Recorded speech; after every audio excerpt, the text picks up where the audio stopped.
जो फिजिक्स आपका होगा क्लास 11th का, सबसे पहला जो टॉपिक होगा आप लिखेंगे बच्चे वेक्टर्स। वेक्टर्स के बारे में हमको पढ़ना होगा। वेक्टर्स क्या होता है इसके बारे में आज के क्लास में हम लोग बात करेंगे। उसके बाद हम बात करेंगे इक्विलिब्रियम। इक्विलिब्रियम इक्विलिब्रियम ही पढ़ते पढ़ते हम लोग टाइप्स ऑफ फोर्सेस बात करेंगे। यहाँ पे बात करेंगे टाइप्स ऑफ फोर्सेस। फोर्सेस के प्रकार कितने होते हैं, कितने कितने टाइप के नॉर्मल फोर्सेस होते हैं जो आपको आए दिन आप देखते हैं। उन फोर्स का डायरेक्शन क्या होता है, उन फोर्स का रिलेशन क्या होता है, उसका कुछ अगर वैल्यू होता है तो वैल्यू क्या होता है। वेक्टर आप जानते हैं कि एक ऐसा क्वांटिटी होगा जिसके भीतर में आपको मैग्नीट्यूड भी होगा और डायरेक्शन भी होगा। ये आपने छोटे क्लास में पढ़ा है। तो आज के क्लास में हम लोग स्टार्ट करेंगे वेक्टर्स के बारे में। वेक्टर्स को स्टडी करेंगे, कंसेप्ट को समझेंगे। उसके बाद जो प्लॉट तैयार होगा आपका टाइप्स ऑफ फोर्सेस का, इक्विलिब्रियम क्या होता है, फिर एफबीडी। एफबीडी मतलब फ्री बॉडी डायग्राम के बारे में हम लोग डिस्कशन करेंगे। ओके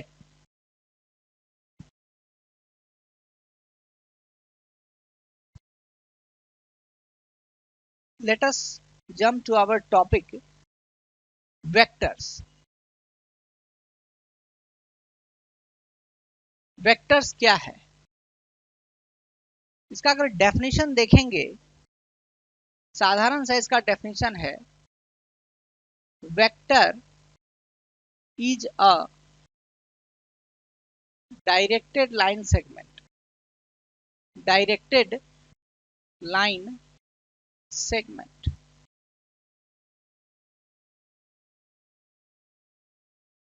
लाइन के बारे में आप बच्चे जानते हैं कि अगर ये लाइन होगा तो इधर भी आप स्ट्रेच कर सकते हो, इधर भी आप स्ट्रेच कर सकते हो। लाइन का लेंथ इन्फिनिटी होता है। लाइन का आप लेंथ रुकता नहीं है, वो इधर भी स्ट्रेच करो, इधर भी स्ट्रेच करो, बड़ा होते जाएगा, बहुत बड़ा होगा। जो जो चीज बहुत बड़ा हो जाएगा उसको हम लोग इन्फिनिटी बोल देते हैं। ओके, लेकिन वही अगर हम यहां से यहां तक काट देंगे, ये जो बनेगा हमारा तो लाइन सेगमेंट बनेगा। लाइन सेगमेंट बनेगा, फाइन। लेकिन अगर इसी लाइन सेगमेंट का अगर हम कोई डायरेक्शन दे दे, या तो लेफ्ट में चाहे राइट में, then it is called a vector. तो वेक्टर कुछ नहीं है, एक तरह से रे है। ये क्या है, रे की तरह होगा। ठीक है, रे में आप एक्चुअली इंफिनिटी डिस्टेंस तक जाते हो, लेकिन ये क्या है, लाइन सेगमेंट है, उसी में डायरेक्शन भी है। तो आप कह सकते हैं क्या कि इसका लेंथ जो होगा सो क्या होगा, फिक्स होगा। लेंथ क्या होगा, फिक्स होगा। इसको आप रे ना बोले, रे बोलना थोड़ा उचित नहीं रहेगा, क्योंकि रे का जो लेंथ होता है वो इंफिनिटी तक जाता है। ठीक है, वेक्टर का लेंथ इंफिनिटी तक नहीं जाएगा, उसका कुछ मैग्नीट्यूड होगा, उतना ही वैल्यू जाएगा वो।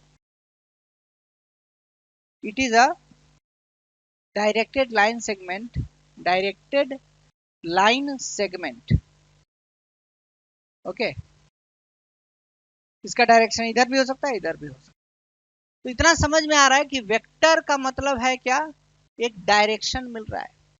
आप देखते होंगे कि कोई डिजीज होता है, चाहे कोई नया डिजीज आता है, उसके बारे में आप पेपर में पढ़ेंगे कि इसका वेक्टर बॉर्न डिजीज है ये। तो वहां पे वेक्टर का मतलब क्या हो गया, वेक्टर बॉर्न डिजीज मतलब हो गया कि कोई या तो उसको इंसेक्ट एक जगह से दूसरे जगह तक लेकर आता है। लेट अस सपोज कि कोई बीमारी है, लेट अस सपोज कि कोई डिजीज है, उसका कोई पैथोजन है, लेट अस सपोज कि ये वायरस है, अदरवाइज ये बैक्टीरिया है, कुछ भी हो सकता है ये।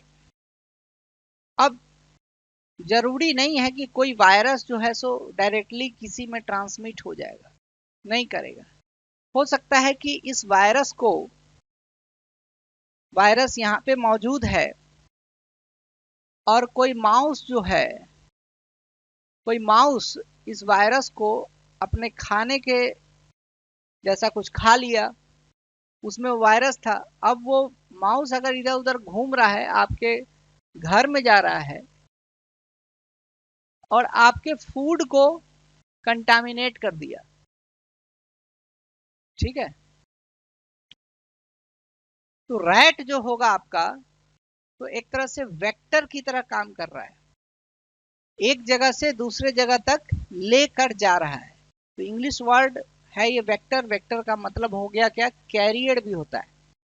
ओके, एक जगह से दूसरे जगह तक लेके जाने वाला। तो यहां पर भी कुछ ऐसा ही है, यहां से स्टार्ट किया, यहां तक गया, किस डायरेक्शन में गया वो भी पता है। इतना काफी है समझने के लिए, एक फील लाने के लिए भाई वेक्टर क्या है। कुछ होगा, कुछ मैग्नीट्यूड होगा, कुछ डायरेक्शन होगा, बस आप इतना समझिए। फाइन।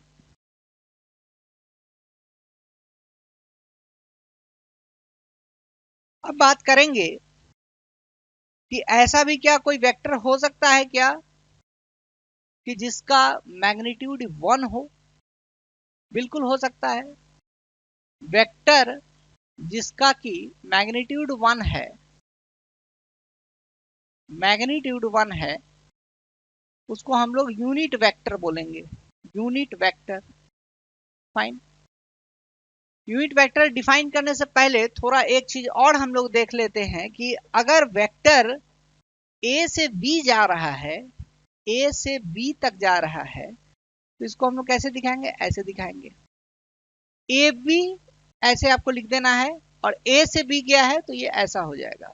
लेकिन अगर ये वेक्टर बी से ए जाता, लेट अस सपोज ये ए हमारा बी है, ऐसे भी दिखा सकते हैं इसको, ठीक है। डायरेक्शन आपको दिखाना है, या तो यहां दिखाओ, यहां दिखाओ, यहां दिखाओ, लेकिन या तो आप एंड पे दिखाएंगे, नहीं तो बीच में दिखाएंगे। ये कन्वेंशन है, कोई भी बुक देखेंगे उसमें ऐसा ही रहेगा, ठीक है। तो बी ए वेक्टर कहने का मतलब क्या हो गया कि बी से ए जाना है, बी से ए जाना है।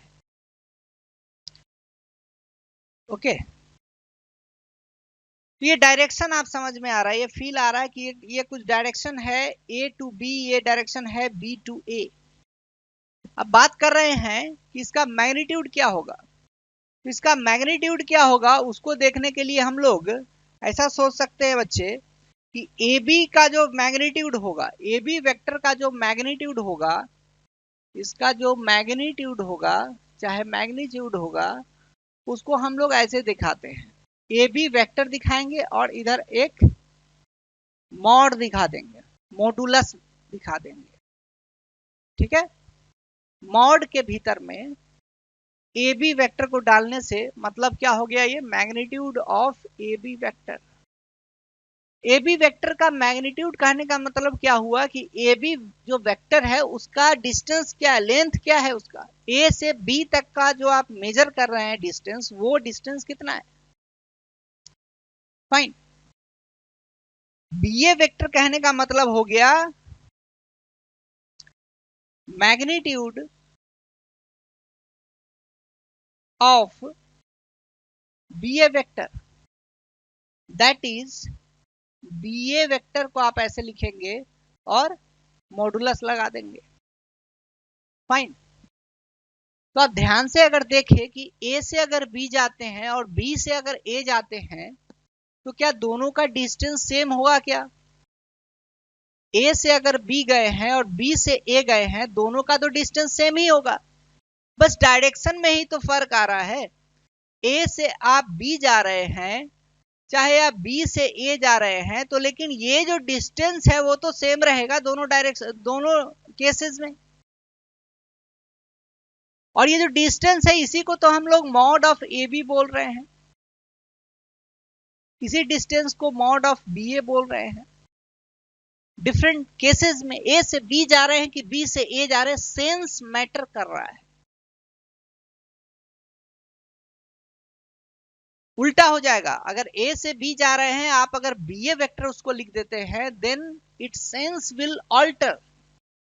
जिस डायरेक्शन में लगना चाहिए था उसके अपोजिट डायरेक्शन में लगना शुरू हो जाएगा फोर्स।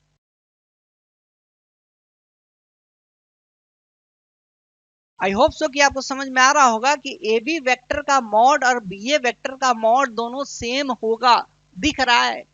ए बी वेक्टर का मॉड मतलब ए से बी का डिस्टेंस है, बी ए वेक्टर का मॉड बी से ए का डिस्टेंस होगा।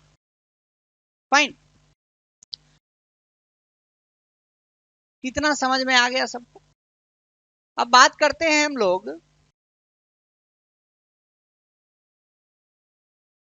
कि sir A B vector and B A vector के बीच में कुछ रिलेशन हो सकता है क्या? रिलेशन क्या होगा सर? रिलेशन क्या होगा? रिलेशन इसमें आपको बताना है कि दोनों के बीच का रिलेशन क्या होगा। एक तो सवाल ये है। दूसरा सवाल ये है, इसी को हम दूसरे ढंग से पूछ सकते हैं कि किसी वेक्टर को अगर माइनस से मल्टीप्लाई करेंगे तो क्या इफेक्ट होगा। मतलब अगर हम बात करें कि minus of A B vector, A B vector direct आप लिखे, minus of A B vector किसको रिप्रेजेंट करेगा? इसमें आपको याद रखना है कि किसी भी वेक्टर को अगर माइनस से मल्टीप्लाई करते हैं तो उसका बस डायरेक्शन चेंज होता है, मैग्नीट्यूड वही रह जाता है। ए से बी जाना था, जब ए से बी जाना था तो वेक्टर हमारा ए बी वेक्टर है, तो minus of A B vector जो होगा तो कुछ नहीं होगा, बी ए वेक्टर हो जाएगा। Minus sign only applies impact on the direction of the vector. If you put minus sign before any vector, then that vector is going to be altered. वो 180 degree back हो जाएगा। जिस भी direction में लग रहा है फोर्स, वो लेट अस सपोज कि कोई फोर्स अगर हमारा 10 न्यूटन इधर लग रहा है तो -10 न्यूटन किधर लगेगा? इसके 180 डिग्री पीछे, 180 डिग्री। इस फोर्स को आप क्या कर दोगे? रोटेट कर दोगे। रोटेट करेंगे तो क्या होगा? या तो आप रोटेट करो, नहीं तो आप सीधे कहो कि ये फोर्स नहीं लगेगा, ये फोर्स हमारा ऐसा लग जाएगा। डायरेक्शन को अपोजिट कर दे, लेफ्ट से राइट जा रहा है तो राइट से लेफ्ट हो जाएगा, राइट टू लेफ्ट जा रहा है तो लेफ्ट टू राइट हो जाएगा। तो माइनस साइन क्या करेगा? Minus sign, putting minus sign before any vector just changes, चाहे इसको alters the direction, no impact on magnitude. Magnitude पे क्या होगा बच्चे? कोई भी इंपैक्ट नहीं पड़ेगा। आई होप सो कि आप सभी बच्चों को समझ में आ रहा होगा कि जब कभी भी हम ए बी वेक्टर के आगे माइनस साइन लगाते हैं, चाहे बी ए वेक्टर के आगे माइनस साइन लगाते हैं, तो जस्ट डायरेक्शन क्या हो जाएगा? अपोजिट हो जाएगा। काफी इंपॉर्टेंट कॉन्सेप्ट है, इसको समझना चाहिए, फील करना चाहिए। फाइन, अब हम आगे चलते हैं। Let us move to our new type of vector. Types of vectors हम लोग डिस्कशन कर रहे हैं कि वेक्टर्स कितने टाइप्स के हो सकते हैं। कभी डायरेक्शन अलग हो जाएगा, कभी पैरेलल वेक्टर हो सकता है, कभी एंटी पैरेलल वेक्टर हो सकता है। अब जैसे देखो, पैरेलल वेक्टर लिखो। पैरेलल वेक्टर बहुत आसान है, कुछ नहीं है, 10 मिनट में हो जाएगा ये सब। पैरेलल वेक्टर्स, पैरेलल वेक्टर्स क्या होते हैं? बस पैरेलल होते हैं, बात खत्म हो गई। अब ये ए बी वेक्टर है, इधर सी डी वेक्टर है, तो ए बी वेक्टर क्या है हमारा? Parallel to C D vector है। फाइन, समझना चाहिए इसको। अब ऐसा मैं नहीं कह रहा हूं कि ए बी वेक्टर और सी डी वेक्टर का मॉडुलस सेम ही है। मॉडुलस जब सेम होगा तो कहेंगे डिस्टेंस ए और बी के बीच में जितना है उतना ही सी और डी के बीच में होगा। तो सर फोटो तो ऐसा भी बन सकता है, बिल्कुल बन सकता है। आप जैसे देखिए ए बी वेक्टर अगर हमारा ऐसा है, हो सकता है कि सी डी वेक्टर ऐसा होगा। तो ए बी वेक्टर यहां पे क्या है, parallel to C D vector है, ठीक है। A B vector is parallel to C D vector है। अब ये हो गया हमारा पैरेलल वेक्टर्स। उसी तरीका से हम कह सकते हैं एंटी पैरेलल वेक्टर्स। आप इसको नोट कर सकते हैं, अगर किसी को नोट करना है तो नोट कर ले, अगर आपको स्निप शॉट लेना है, स्क्रीन शॉट लेना है, स्निप करना है तो you can snip it. Screen shot आप ले लीजिए इसका, नहीं तो आप बेटर होगा कि पेन कॉपी लेकर आप बैठिए क्लास में और फिर आप नोट डाउन करिए। 2 कलर का पेन रखिए, ब्लू और ब्लैक। जैसे ही हम कोई टॉपिक लिखते हैं उसको आप ब्लैक से लिखिए और ब्लू से जो है जो कॉन्सेप्ट्स बता रहे हैं उस कॉन्सेप्ट्स को आप लिखते जाइए। एक कॉपी आप लेक्चर्स के लिए आप रखेंगे, जो हम लोग यहाँ पे क्लास में लेक्चर देंगे उसको आप नोट डाउन करने के लिए। फाइन, पैरेलल वेक्टर्स ये हो गया। Now move to anti parallel vectors. Anti parallel vector क्या होता है, लिखिए topic anti parallel vectors. Anti parallel vectors. Anti parallel vectors कहने का मतलब क्या हो गया कि एक वेक्टर एक डायरेक्शन में जा रहा है और एक वेक्टर बिल्कुल दूसरे डायरेक्शन में जा रहा है। लेट अस सपोज कि ये ए बी वेक्टर है और ये हमारा सी डी वेक्टर है। सी हमने इधर लिखा है, डी इधर लिखा है। तो ए बी वेक्टर क्या सी डी वेक्टर के पैरेलल है क्या? पैरेलल कहने का मतलब जस्ट यहाँ पे लाइन दो पैरेलल नहीं बात हो रही है, डायरेक्शन सेम हो रहा है तब पैरेलल बोलेंगे। अगर डायरेक्शन अपोजिट हो रहा है, जस्ट 180 डिग्री बैक जा रहा है, then we say that direction is anti parallel direction. तो A B vector parallel to C D vector कहना गलत होगा, ये गलत होगा, रॉन्ग हो जाएगा ये। क्यों? ए बी का जो डायरेक्शन इधर जा रहा है, लेफ्ट टू राइट जा रहा है, C D right to left जा रहा है। इसका मतलब क्या है कि सी डी वेक्टर को अगर हम माइनस से गुना कर देंगे तो minus of C D vector will become parallel to AB vector. Fine.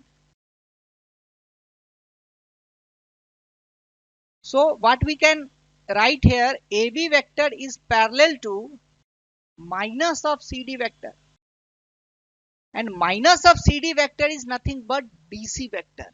Minus of CD vector is nothing but DC vector. Fine.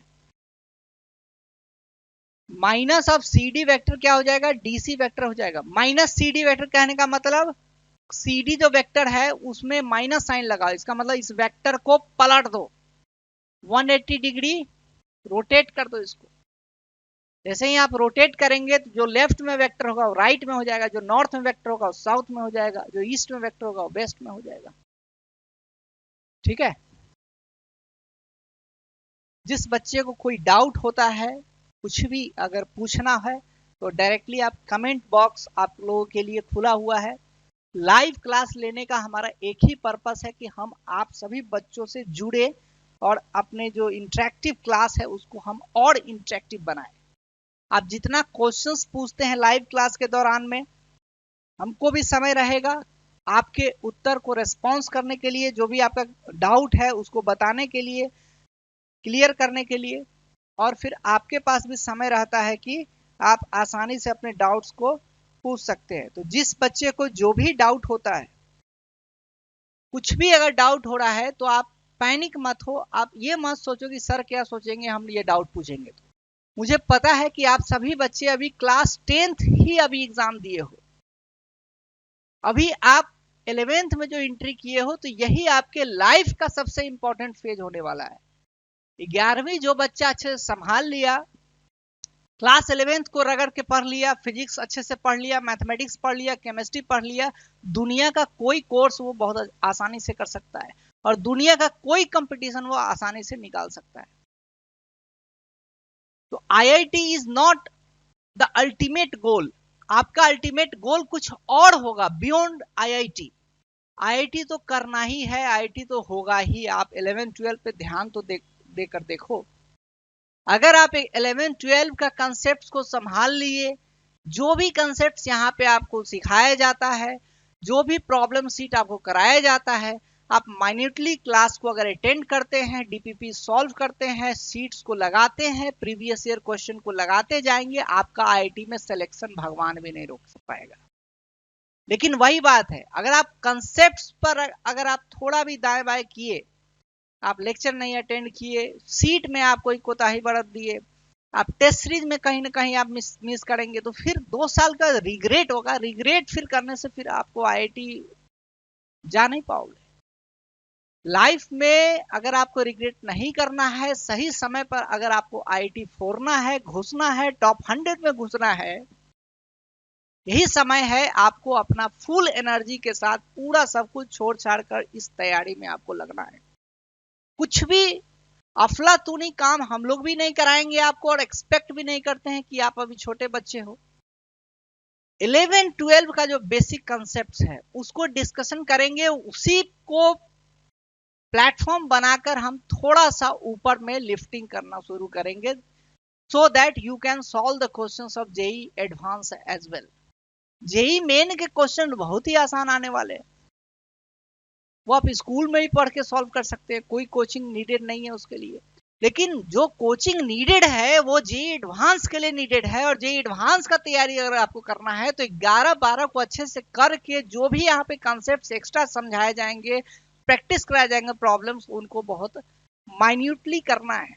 ये हवाबाजी में मत रहना 2 साल की। आईआईटी बहुत आसान होता है, आराम से निकल जाता है, आपको समय देना पड़ेगा। जेई का जो मेन का एग्जाम होता है साल में 2 बार होता है, कोविड काल में 4 बार हुआ है क्योंकि वहां पे सीट फुल नहीं हो पाते। लेकिन जेई एडवांस आपको साल में एक ही बार होता है और आप 2 ही अटेम्प्ट दे पाते हैं, क्योंकि वो उससे आईआईटी में बच्चे जाते हैं। आईआईटी में अगर आपको जाना है तो अभी से आपको सिंसियर मोड में जाना पड़ेगा बच्चे। फाइन, तो हम लोग अब आगे क्लास को कंटिन्यू करते हैं। एंटी पैरेलल वेक्टर्स हमने समझ लिया, बहुत अच्छे समझ लिया। कुछ नहीं है, एक वेक्टर ए टू बी जा रहा है, दूसरा वेक्टर कोई सी टू डी जा रहा है इस डायरेक्शन में, then we call A B vector and C D vector as the anti parallel vectors. दो वेक्टर्स अगर एंटी पैरेलल वेक्टर्स हैं, अगर उन दोनों को सेम डायरेक्शन में लाना है तो किसी एक वेक्टर के आगे आप माइनस साइन लगा दो, वो दूसरे वेक्टर के पैरेलल में चला जाएगा वो। ठीक है, हमने देख लिया पैरेलल वेक्टर्स, हमने देख लिया एंटी पैरेलल वेक्टर्स। अब हम बात करते हैं इक्वल वेक्टर्स। इक्वल वेक्टर्स, कब दो वेक्टर्स को हम लोग सेम बोलेंगे? कब बोलेंगे कि ए बी वेक्टर जो है सो सी डी वेक्टर के बराबर है? What is the required condition? Necessary and sufficient condition क्या है कि हम किसी एक वेक्टर को बोले कि भाई ये वो वेक्टर नहीं है, ये तो वो वाला वेक्टर है। ए बी नहीं है तो सी डी है, सी डी नहीं है तो ए बी है। तो ए बी को सी डी से जब कभी भी आपको कंपेयर करना है कि दोनों वेक्टर बराबर है, कुछ नहीं करना है, बहुत आसान है। पहला चीज करना है कि मॉडुलस दोनों का सेम होना चाहिए। ए बी वेक्टर का मॉडुलस सी डी वेक्टर के मॉडुलस के बराबर हो। आगे हम लोग देखेंगे कि मॉडुलस कैसे निकालते हैं। ठीक है, धीरे धीरे करके हम आपको चीज को दिमाग में आपके हम डालने की कोशिश कर रहे हैं। ठीक है, और क्या करेंगे? Direction must be same, direction must be same. Same का मतलब सेम, एंटी पैरेलल भी नहीं चलेगा सर। लेफ्ट टू राइट अगर जा रहा है एक वेक्टर, तो दूसरा वेक्टर को सेम होने के लिए भी लेफ्ट टू राइट जाना पड़ेगा, अदरवाइज दोनों वेक्टर एंटी पैरेलल हो सकता है लेकिन सेम नहीं हो सकता है। फाइन, चलिए हो गया। इक्वल वेक्टर्स आप समझ गए कब इक्वल वेक्टर्स करेंगे।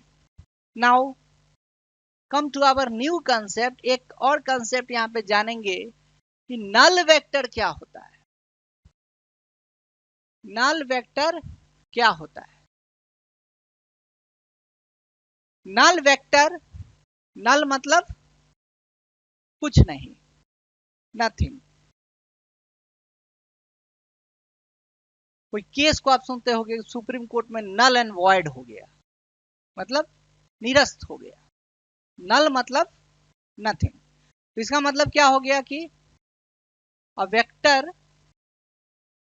With zero magnitude, zero magnitude. Okay, आप एज्यूम करो कि ए बी वेक्टर दिया हुआ है, ए टू बी कोई वेक्टर है ऐसा, और ए बी वेक्टर का जो मॉडुलस है ए बी वेक्टर, इसको हम कम करते जा रहे हैं, छोटा करते जा रहे हैं। लेट सपोज कि बी को यहां ले आए, बी को यहां ले आए, यहां ले आए, बहुत पास में ले आएंगे तो क्या होगा, ए बी वेक्टर का जो मॉडुलस होगा बहुत छोटा हो जाएगा और वो जीरो के बराबर भी जा सकता है। ऐसा रियल लाइफ में कम दिखता है, लेकिन आप इसको फिजिकली एज्यूम कर सकते हो कि एक ऐसा फोर्स है जो कि जीरो मैग्नीट्यूड का, बिल्कुल लग ही नहीं रहा है वो। ठीक है, null vector. Now next concept है, देखिए, unit vector. Unit vectors, unit vectors क्या होते हैं? तो यूनिट वेक्टर्स वैसे वेक्टर्स होते हैं जिनका मॉडुलस 1 होता है। A vector with magnitude 1, magnitude, unit magnitude आप लिख सकते हैं, है ना, is called a unit vector. Unit vector, ठीक है। ये बड़ा काम का है, वेरी वेरी इंपॉर्टेंट, पूरे फिजिक्स में आपको यूज पड़ेगा ये, वेरी वेरी इंपॉर्टेंट। इसका कंसेप्ट को बहुत अच्छे समझना है कि यूनिट वेक्टर क्या होता है। यूनिट वेक्टर ऐसा वेक्टर है जिसका मैग्नीट्यूड क्या होने वाला है सर, 1 होने वाला है। तो अगर ए बी वेक्टर का मैग्नीट्यूड 1 है, then we will say that A B vector is of unit magnitude. Magnitude उसका क्या है, यूनिटी है, 1 है, ऐसा कुछ आप सोचो। सी डी वेक्टर है, ये 1 होगा। अभी यूज इसका कहां पे है? फिजिक्स के भीतर में सबसे ज्यादा यूज होगा तो यूनिट वेक्टर ही यूज होगा। तो आप सोचो, लेट अस थिंक कि हमारा 3 कोऑर्डिनेट जो सिस्टम होता है, एक्स वाई जेड जो हमारा एक्सिस होता है, लेट अस सपोज ये एक्स एक्सिस दिया हुआ है, ये वाई एक्सिस दिया हुआ है, लेट अस सपोज कि हमारा जेड एक्सिस कुछ ऊपर है, ऐसा है। ओके, तो यूनिट वेक्टर कहने का मतलब है 1 यूनिट का वेक्टर है, किसी भी डायरेक्शन में एक्ट करेगा तो उस डायरेक्शन का उसको हम लोग यूनिट वेक्टर बोलेंगे। जैसे कि आप मान लीजिए कि कोई एक वेक्टर है जो कि एक्स डायरेक्शन में, पॉजिटिव एक्स डायरेक्शन में है, 1 यूनिट का, 1 यूनिट का, ठीक है। तो इसको हम लोग बोलेंगे unit vector in the X direction. जो unit vector in the X direction होगा, एक्स डायरेक्शन का कहने का मतलब हो गया कि positive X direction, then we call that very vector, अगर ये ए है और ये बी है, तो ए बी वेक्टर को हम लोग आई कैप बोलते हैं, ठीक है। इसको क्या पढ़ेंगे, आई कैप और आई हैट, ऐसा कुछ हम लोग बात करेंगे। आई के ऊपर में कैप है, नहीं तो आई के ऊपर में हैट है, ऐसा आप बात कर सकते हैं। फाइन। तो यूनिट वेक्टर क्या हो गया? जिसका मैग्नीट्यूड मॉडुलस 1 है, किसी भी डायरेक्शन में एक्ट कर सकता है, वो एक्स के लॉन्ग भी कर सकता है, वाई के लॉन्ग भी कर सकता है, जेड के लॉन्ग भी कर सकता है। तो एक्स के लॉन्ग अगर कोई यूनिट वेक्टर है तो उसको हम लोग क्या बोल देंगे? आई कैप बोल देंगे। अगर कोई वेक्टर वाई के अलोंग अगर यूनिट वेक्टर है तो इसको हम क्या बोलेंगे? जे कैप बोलेंगे। सिमिलरली अगर कोई यूनिट वेक्टर के कैप जेड एक्सिस के अलोंग है तो उसको हम लोग के कैप बोल देते हैं। ये नोटेशन है आई cap, J cap, K cap. आई cap, J cap, K cap क्या है? हमारा नोटेशन है। ये क्या है? Unit vector along plus X axis. ये है अलोंग प्लस वाई एक्सिस। के कैप क्या हो गया? Along plus Z axis. ठीक है, ये समझने वाली बात थी, काफी इंपॉर्टेंट चीज है ये। तो आप सोचो कि कोई अगर वेक्टर एक्स के अलोंग ही बस लाई कर रहा है तो क्या उसको आई कैप के साथ हम कुछ रिलेट कर सकते हैं? उसके टर्म्स में कुछ लिख सकते हैं क्या? तो बिल्कुल लिख सकते हैं। इस बात को मैं फिर से रिपीट कर रहा हूं। लेट अस सपोज मैं कह रहा हूं कि एक्स एक्सिस है, this is the Y axis and this is the Z axis. And इसको आप लिखो जरा। A force is a force F बराबर 10 न्यूटन इज एक्टिंग along पहला plus X axis, plus X axis, दूसरा माइनस वाई एक्सिस, तीसरा Z axis, fourth minus Z axis. तो फिर उसको आप रिप्रेजेंट करिए उस फोर्स को I cap, J cap, K cap के टर्म्स में।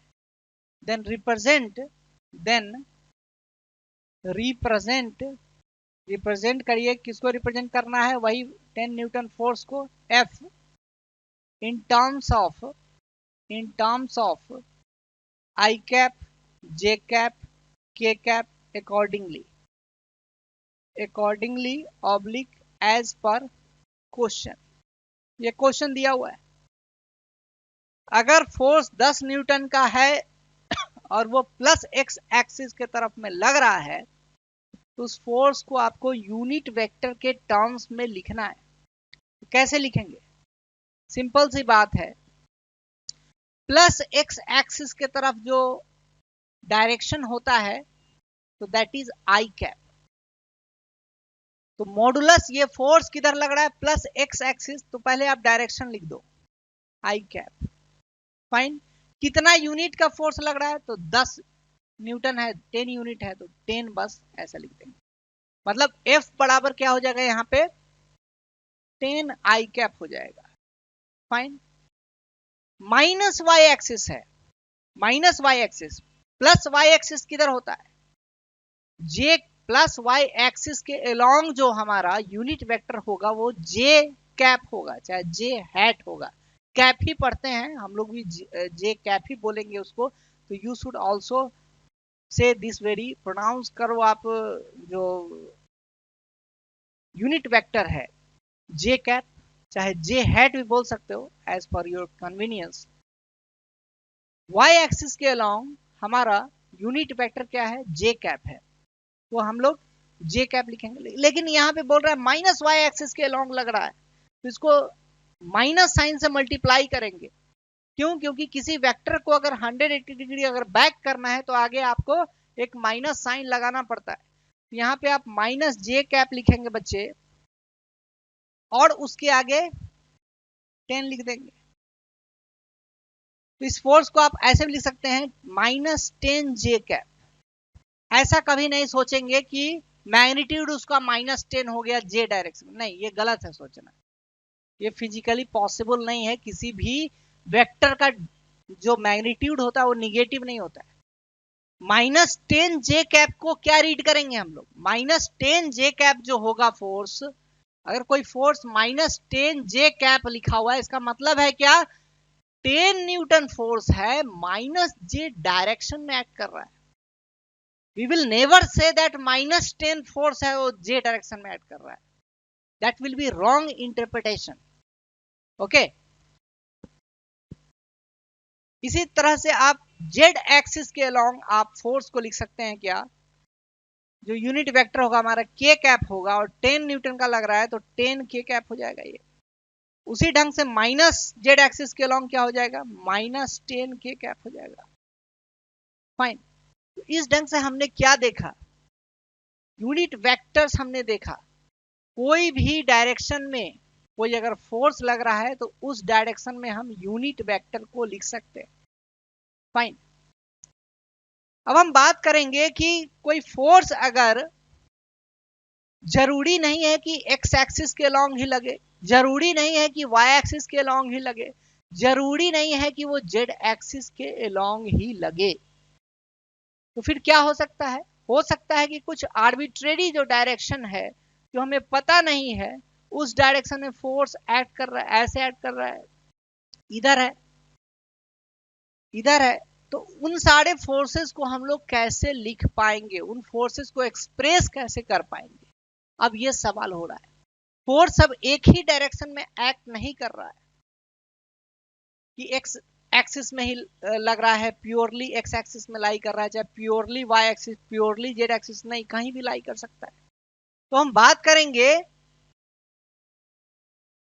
कि जो फोर्स अगर आर्बिट्रेरी डायरेक्शन में लग रहा है, कोई भी वेक्टर है किसी भी आर्बिट्रेरी डायरेक्शन में लग रहा है, तो उसका जनरल फॉर्म क्या होगा?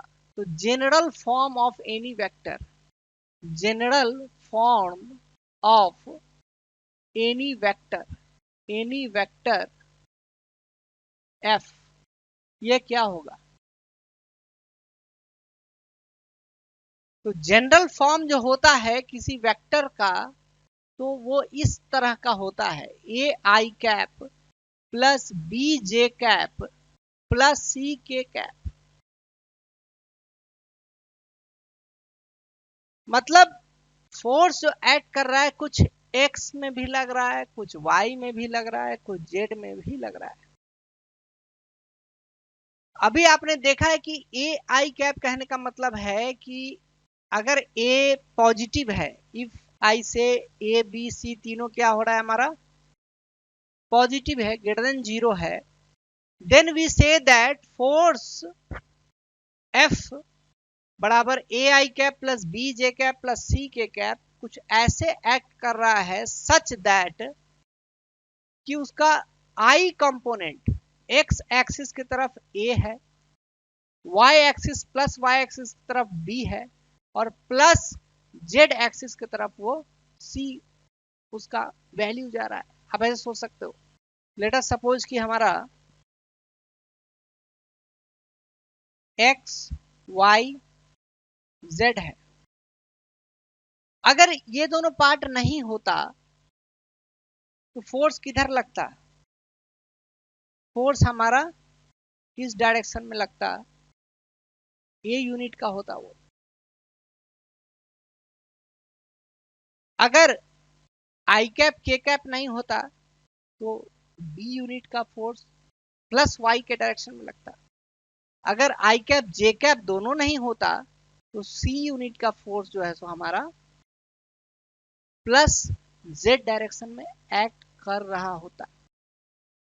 अब यहां पे आप एक चीज देखेंगे बच्चे, अब यहां पे एक चीज आप देखो कि हो सकता है कि ए बी सी में कोई निगेटिव भी हो जाए, ए बी सी में क्या हो जाए? कोई निगेटिव हो जाए। लेट अस सपोज कि हमारा जो फोर्स है हमारा, तो 2 आई कैप -3 जे कैप -4k है। इसको कैसे सोचेंगे, इस फोर्स को कैसे विजुअलाइज करेंगे? इसको विजुअलाइज करने के लिए भी बहुत ही आसान सा तरीका है हमारा। आसान सा तरीका क्या होगा, वही XYZ हम सिस्टम में बात करेंगे। XYZ सिस्टम क्या होता है, X इधर अगर है तो Y इधर है और Z इधर है। आगे बात करेंगे कि XYZ को इसी ढंग से क्यों लिखे, अगर हम X यहां लिखते तो Y यहां लिखते, Z यहां लिखते, ठीक है। अभी हम मान के चल रहे हैं कि Y और Z जो एक्सिस है इस बोर्ड के प्लेन में लाई कर रहा है और ये X एक्सिस मेरी तरफ बाहर में आ रहा है। X एक्सिस क्या हो रहा है, ये मेरी तरफ बाहर में आ रहा है।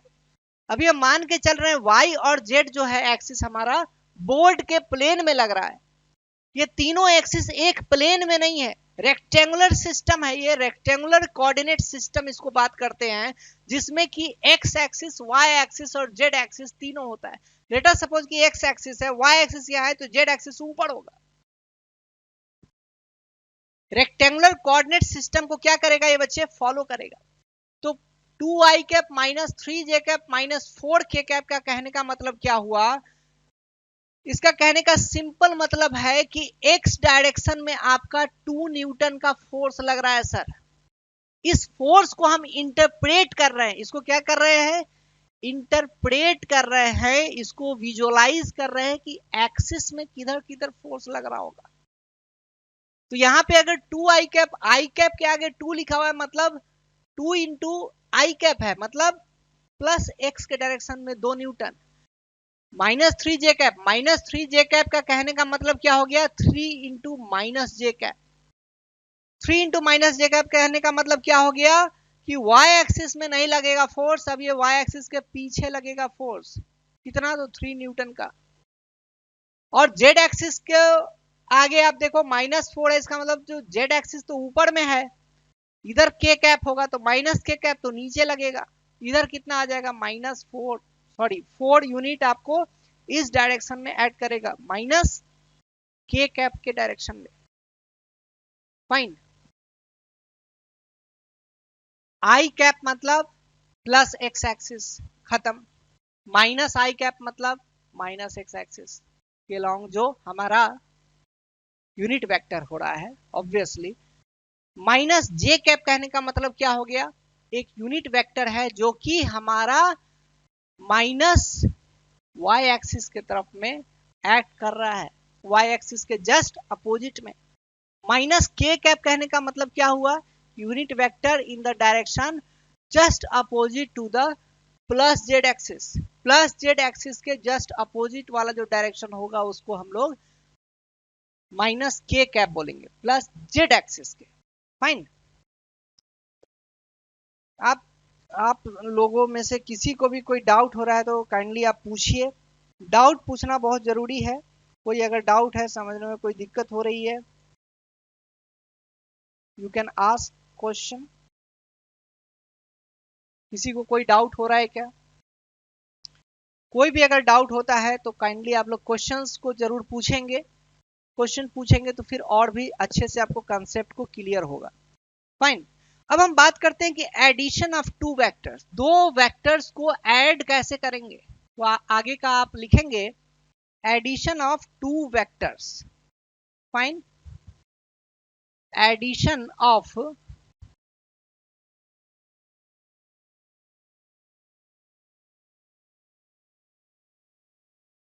टू वेक्टर्स,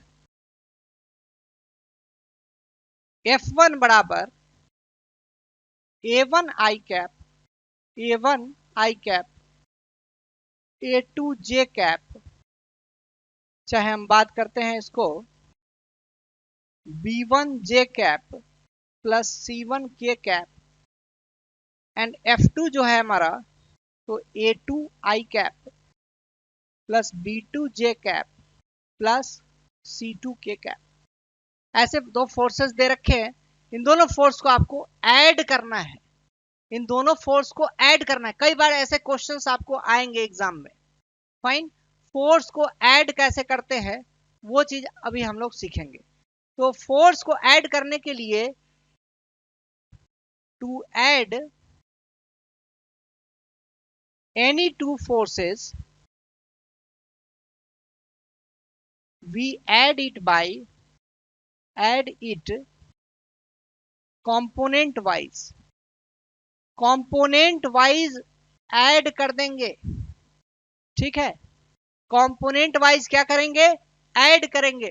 तो कंपोनेंट वाइज कैसे ऐड कर सकते हैं सर, सिंपल सा बात है, F3 अगर कुछ बात कर लो कि F1 प्लस F2 अगर है तो ये क्या हो जाएगा, कंपोनेंट वाइज, मतलब आई कैप दिख गया, A1 A2 दिखा, ये हो जाएगा A1 plus A2 I cap plus B1 plus B2 J cap plus C1 plus C2 K cap.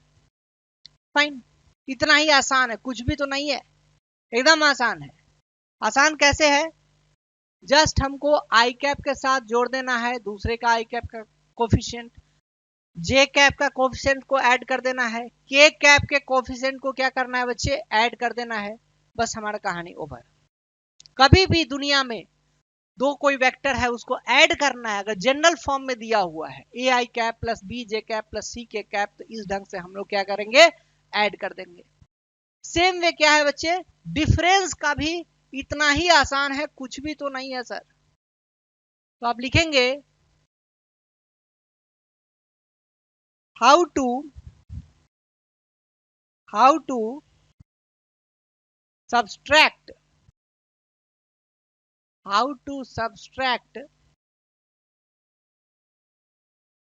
any two vectors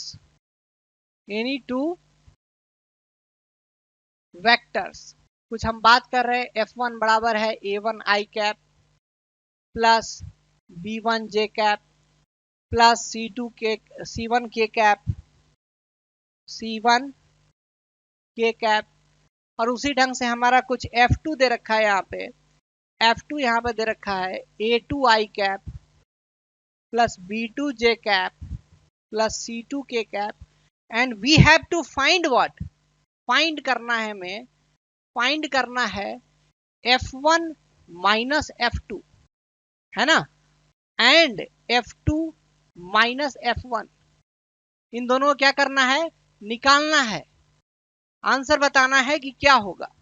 तो कैसे बनेगा ये क्वेश्चन, सिंपल सी बात है, वही सारा कंसेप्ट यूज होगा। सेम वे हम लोग क्या करेंगे, जैसे हम लोग ऐड किए थे वैसे ही तो सब्सट्रैक्ट करना है सर, कुछ भी तो नहीं है, बहुत आसान है। वी सब्सट्रैक्ट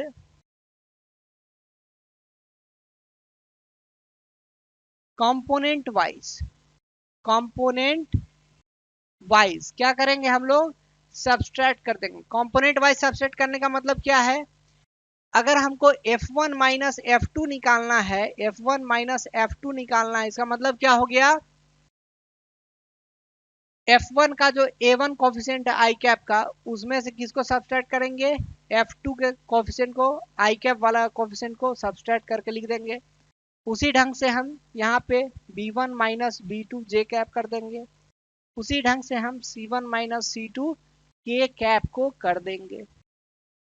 समझ में आई बात, किसी बच्चे को कोई भी डाउट हो रहा है तो काइंडली आप पूछिए, क्योंकि ये बहुत इंपॉर्टेंट क्लास है। वेक्टर जब तक आप नहीं पढ़ेंगे, वेक्टर क्या होता है जो हमने बताया आज की क्लास में, वेक्टर्स कितने प्रकार के होते हैं वो सारा कुछ बताया, यूनिट वेक्टर क्या होता है वो उसको ही बताया है, एडिशन ऑफ टू वेक्टर्स कैसे करते हैं उसको हमने बताया, फिर सब्सट्रैक्शन ऑफ टू वेक्टर्स कैसे करते हैं उसको भी हमने बताया है। तो काइंडली आप सभी बच्चे हैं सो ढंग से लेक्चर्स अगर सुनेंगे और आप नोट्स लिखते रहेंगे, कोई भी डाउट अगर होता है तो कमेंट बॉक्स में आपको डाउट को पूछना है। चेक करके देख रहा हूं मैं कि आपका कोई अगर कमेंट आया है तो उसको मैं अभी बताऊंगा।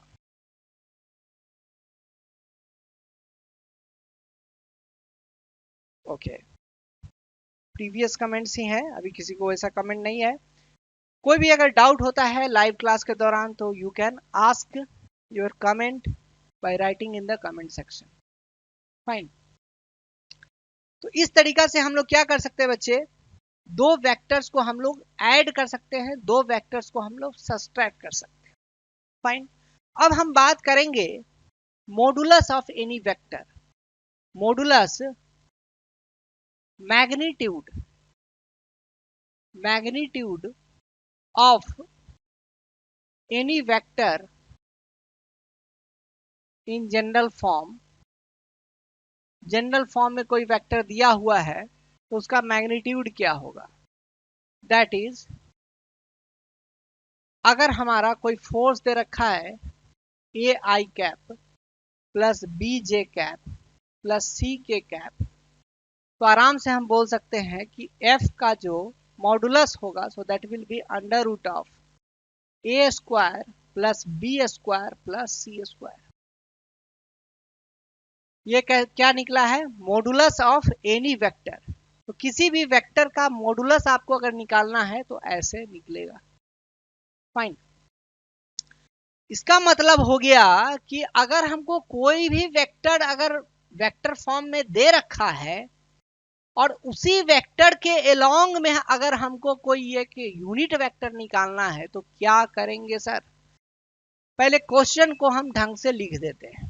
क्वेश्चन को लिखते हैं तब आपको समझ में आएगा कि मैं क्या पूछ रहा हूं। let us suppose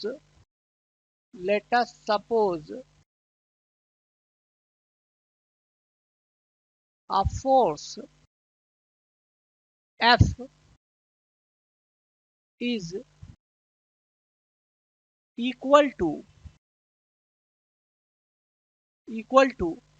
5I cap minus 3J cap plus K cap. Then find a unit vector along the force F. F force के लॉन्ग में आपको यूनिट वेक्टर निकालना है। कैसे यूनिट वेक्टर निकालेंगे? यूनिट वेक्टर निकालने के लिए अभी हम लोग बात किए थे कि जब कोई भी फोर्स किसी भी डायरेक्शन में एक्ट कर रहा है तो उस डायरेक्शन में हम एक यूनिट वेक्टर लिख सकते हैं। यूनिट वेक्टर क्या होता है सर? एक ऐसा वेक्टर होता है जिसका जो मैग्नीट्यूड है, मॉडुलस है, 1 है। मैग्नीट्यूड अगर 1 होगा, मॉडुलस अगर 1 होगा तो वेक्टर क्या हो जाएगा? यूनिट वेक्टर हो जाएगा। खत्म। तो मॉडुलस उसका 1 हम कैसे करें? तो अगर हम बात करें कि F जो फोर्स है वो क्या है, F फोर्स जो है हमारा 5I कैप है माइनस 3J कैप है प्लस K कैप है। तो F फोर्स का जो मॉडुलस होगा सो कितना हो जाएगा? अंडर रूट ऑफ 5 का स्क्वायर प्लस ऑफ माइनस 3 का स्क्वायर प्लस ऑफ 1 का स्क्वायर। ये कितना हो जाएगा सर? 25 प्लस 9 प्लस 1 10, मतलब अंडर रूट ऑफ 35। 9 1 10 और 25 35 हो गया। तो अब इसी मॉडुलस से क्या करना है? डिवाइड कर देना है। किसको? किसमें डिवाइड करना है? फोर्स में डिवाइड करना है। तो यूनिट वेक्टर आप लिखेंगे यूनिट वेक्टर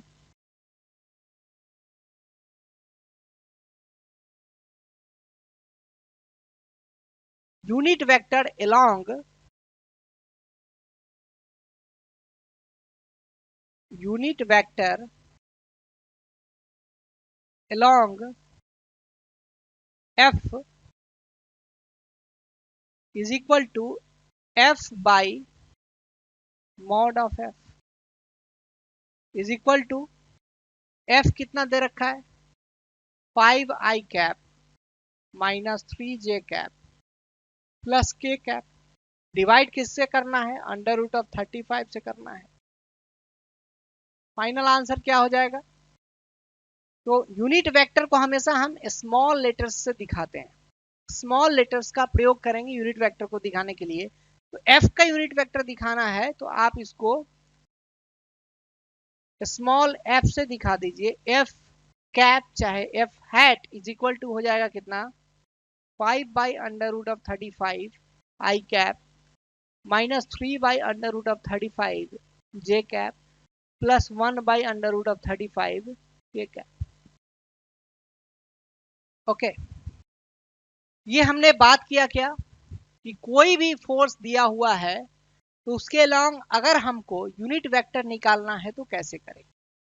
एक प्रॉब्लम मैं दे रहा हूं, इसको आप लोग घर पे प्रैक्टिस करेंगे कि इसका यूनिट वेक्टर क्या होगा।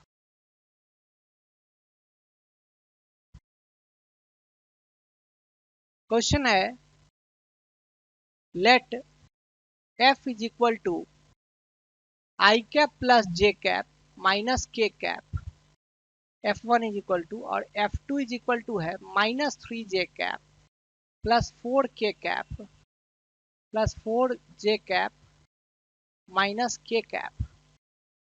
Then find the unit vector in the directions of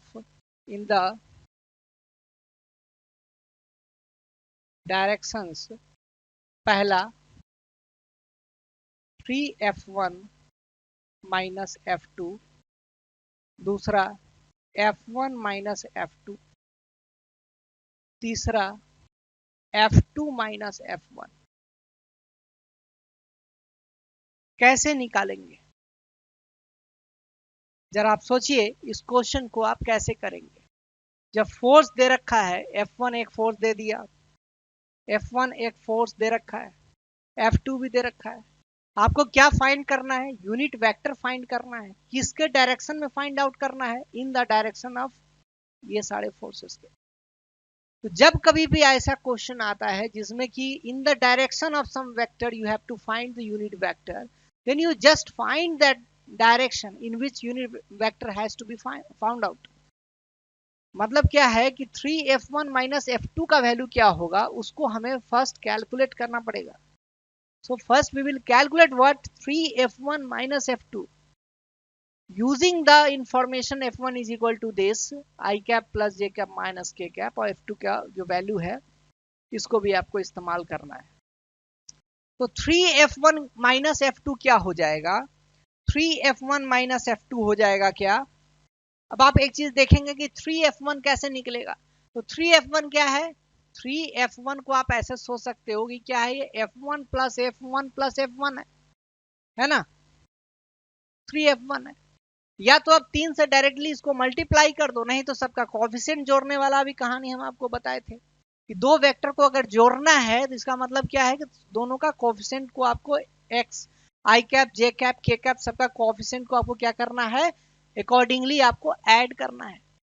fine, एक क्वेश्चन हम यहां पे कर रहे हैं, F1 माइनस F2 का वैल्यू निकाल रहे हैं। F1 माइनस F2 का हम यहां पे बच्चे वैल्यू निकालने की कोशिश कर रहे हैं। थोड़ा नीचे ही कर लेते हैं, F1 माइनस F2 का value. Okay, is it visible to everyone.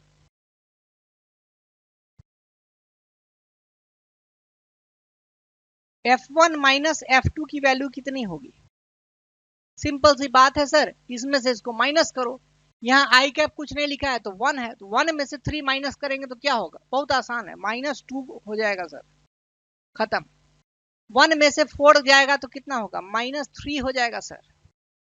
और -1 में से -1 चला जाएगा तो क्या हो जाएगा, 0 हो जाएगा, कैंसिल हो जाएगा सर, खत्म हो जाएगा।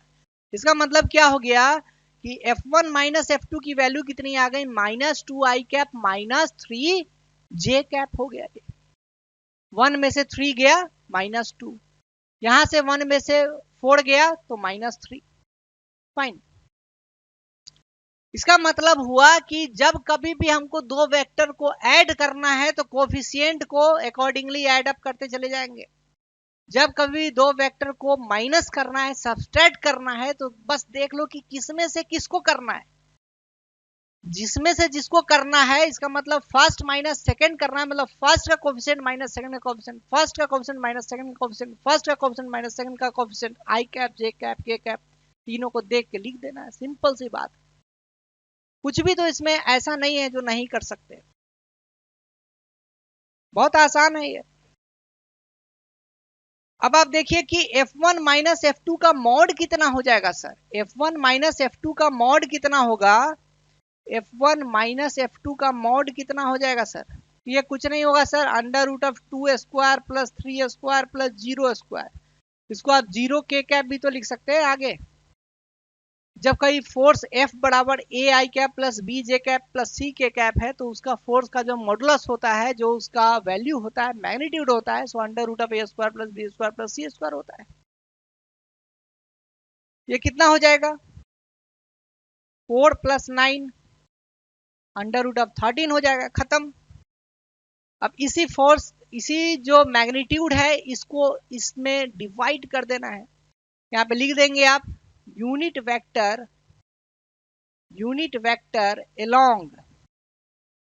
along F1 माइनस F2 बराबर क्या हो जाएगा, F1 minus F2 by mod of F1 minus F2। Fine, बस इतना ही तो करना था। इसका मतलब क्या हुआ, इसका मतलब हो गया F1 माइनस F2 था कितना, minus 2i cap minus 3j cap, divide किससे करेंगे, अंडर रूट ऑफ 13 से करेंगे। इसका मतलब हो गया minus 2 by under root of 13i cap minus 3 by under root of 13j cap. खत्म हो गया, यही आंसर हो गया। अब आप करके देखो जरा, अगर आप थोड़ा सा करके देखते हैं तो क्या ये यूनिट वेक्टर है क्या सही में। आप इसको चेक करो कि क्या ये यूनिट वेक्टर है क्या, is it the unit vector, unit vector है क्या ये, हाँ यूनिट वेक्टर है कि नहीं, कैसे चेक करेंगे। तो जस्ट हम इसका मॉडुलस निकालेंगे, इस फोर्स का मॉडुलस निकालिए, under root of 2 by under root of 13 का होल स्क्वायर प्लस माइनस 2 करो minus 3 by under root of 13 का होल स्क्वायर। इसका मतलब हो गया 4 बाई 13 प्लस 9 बाई 13, इसका मतलब 13 बाई 13, इसका मतलब 1। फाइन, इट मीन्स कि जो यूनिट वेक्टर आया सही में उसका मॉडुलस जो है 1 है। और ये होता ही है कि कोई भी अगर फोर्स दे रखा है, अगर उसके अलोंग अगर आपको यूनिट वेक्टर निकालना है तो जस्ट उसका मॉडुलस को आपको निकाल देना है और मॉडुलस से उसको क्या करना है, डिवाइड कर देना है। ये बहुत ही छोटा सा कंसेप्ट है, बार बार यूटिलाइज होता है। हमने इसी लेक्चर के बीच में ही कहा था कि यूनिट वेक्टर बहुत इंपॉर्टेंट है और बहुत ही आसान भाषा में हमने आपको सिखाने का कोशिश किया है। जो बच्चे अभी लेट से वीडियो देख रहे हैं, ज्वाइन किए हैं लाइव क्लास, वो कृपया करके अभी स्ट्रीम जब खत्म हो जाएगा तो फिर से वीडियो को रिप्ले करके देखिएगा। और काइंडली आप लोग कोशिश कीजिए कि टाइम पर क्लास अटेंड करने का। कल हम 5 बजे शाम से फिर हम लाइव क्लास को शेड्यूल करेंगे 5 PM। आप इसको लिखेंगे 5 PM से 7 डे फ्री डेमो क्लास हमारा चल रहा है। तो इसमें हम लोग आपको 7 दिन तक फ्री में कोर्स कराएंगे यूट्यूब के माध्यम से। यूट्यूब में आपको फ्री लेक्चर्स अभी चलेगा, फ्री लेक्चर्स चलेगा, तो काइंडली आप लोग अटेंड कर सकते हैं फ्री लेक्चर्स। लिखिए यहाँ पे 7 days free demo class. Free demo class जो है सो अभी चल रहा है आपका 5 PM every day, 5 PM every day, every day. आज संडे है, आज भी क्लास हुई है। हर दिन आपका 5 बजे शाम से हम लोग लाइव होंगे जेई के लिए। कौन से एग्जाम के लिए प्रिपेयर कर रहे हैं, जेई 2025 के लिए अभी से तैयारी करना है। किन किन बच्चों के लिए उपयोगी होगा ये, 10 to 11 moving students, 10 to 11 moving students. ठीक है, इसमें क्या क्या पढ़ने वाले हैं हम लोग, इसको भी नोट करिए। फिजिक्स पढ़ेंगे, केमिस्ट्री पढ़ेंगे एंड मैथमेटिक्स पढ़ेंगे। फिजिक्स और मैथमेटिक्स मैं ही लूंगा क्लास, केमिस्ट्री वाले जो सर है वो केमिस्ट्री का आपको क्लास लेंगे। तो हमसे पढ़ने का एक आपको जबरदस्त फायदा होगा कि मैथमेटिक्स में जो चीज मैं आपको पढ़ाऊंगा डायरेक्टली रिलेट करूंगा कि फिजिक्स में कहां कहां कॉन्सेप्ट यूज होगा। विदाउट मैथमेटिक्स फिजिक्स आप नहीं पढ़ सकते। ये अब साइंस पढ़ने वाला जमाना नहीं है कि आप बाय एंड फोर्स आप रट्टा मार रहे हो कि ये चीज हो रहा है ना। इसका कलर ये होता है, रेसिस्टेंस के क्रॉस जो पावर डिसिपेशन होता है आई स्क्वायर आर है, बस याद कर लिया नहीं। अब आपको चीज को समझना है, डीप अंडरस्टैंडिंग करना है, ऐसा हो रहा है तो क्यों हो रहा है। जो 7 डे फ्री डेमो क्लास का हमारा मकसद ही है कि आप हमारे टीचिंग मेथडोलॉजी को आप देखिए, आपको अगर सूट करता है तो फिर आप इस कोर्स को ज्वाइन कर सकते हैं। फाइन। हम लोग हर टॉपिक को उस लेवल तक कराएंगे जहां पर आपको जेई मेन और एडवांस का क्वेश्चन पूछने का स्टाइल होता है। जहां जहां से क्वेश्चंस पकड़ते हैं उन कंसेप्ट्स पे बहुत अच्छा फोकस करके हम लोग फाउंडेशन आपका तैयार करेंगे 2 साल में, जिससे कि आप बोर्ड में भी अच्छा मार्क्स सिक्योर करेंगे और जेई मेंस और जेई एडवांस उसमें भी आप अच्छे से करेंगे। तो 5 बजे शाम को आप सभी बच्चों से अनुरोध है कि आप लोग लाइव आ जाया कीजिए। 5 PM एवरी डे आप IIT फैक्ट्री में लाइव आइए। चैनल को अगर आपने अभी तक सब्सक्राइब नहीं किया है तो सब्सक्राइब करिए, क्योंकि अगर चैनल सब्सक्राइब करेंगे, नोटिफिकेशन बेल आइकन अगर आप दबा के रखेंगे तो आपको नोटिफिकेशन तुरंत चला जाएगा। फाइन। जो भी आपके दोस्त हैं, सहपाठी हैं, साथ में स्कूल में पढ़ते हैं, आपके अगल बगल रहते हैं, आपके रिश्तेदारी में है, तो उनको भी IIT फैक्ट्री के बारे में बताइए, समझाइए। अगर आप बिहार से हैं तो आप पटना में हमारा ऑफलाइन सेंटर है, यहाँ पर भी आकर ऑफलाइन क्लास आप ज्वाइन कर सकते हैं। अगर आप बिहार से बाहर हैं, आप कोटा से अगर वीडियो देख रहे हैं, अगर आप दिल्ली से वीडियो देख रहे हैं, आउट ऑफ बिहार है, then you can join our online classes. Thank you so much. आपने बहुत सारे बच्चे अभी ज्वाइन किए, बहुत बहुत धन्यवाद। आप लोग अगर अच्छे से ज्वाइन करोगे, ज़्यादा से ज़्यादा संख्या में ज्वाइन करोगे तो हमारा मोटिवेशन भी 3 टाइम्स 4 टाइम्स मैनी फोल्ड है, वो इंक्रीज होगा। और उस इंक्रीज मोटिवेशन के साथ जब आपको क्लास लेंगे तो 2 कॉन्सेप्ट है सो और एक्स्ट्रा हम बता पाएंगे। वीडियो अच्छा लगा है तो वीडियो को लाइक कीजिए, अपने दोस्तों में शेयर कीजिए चैनल को, IIT फैक्ट्री को। IIT फैक्ट्री अगर एप्लीकेशन अभी तक आपने डाउनलोड नहीं किया है तो आज ही डाउनलोड करें। मिलते हैं कल 5 बजे, इसी कंसेप्ट को आगे प्रोसीड करेंगे, देखेंगे। धन्यवाद। जय हिंद।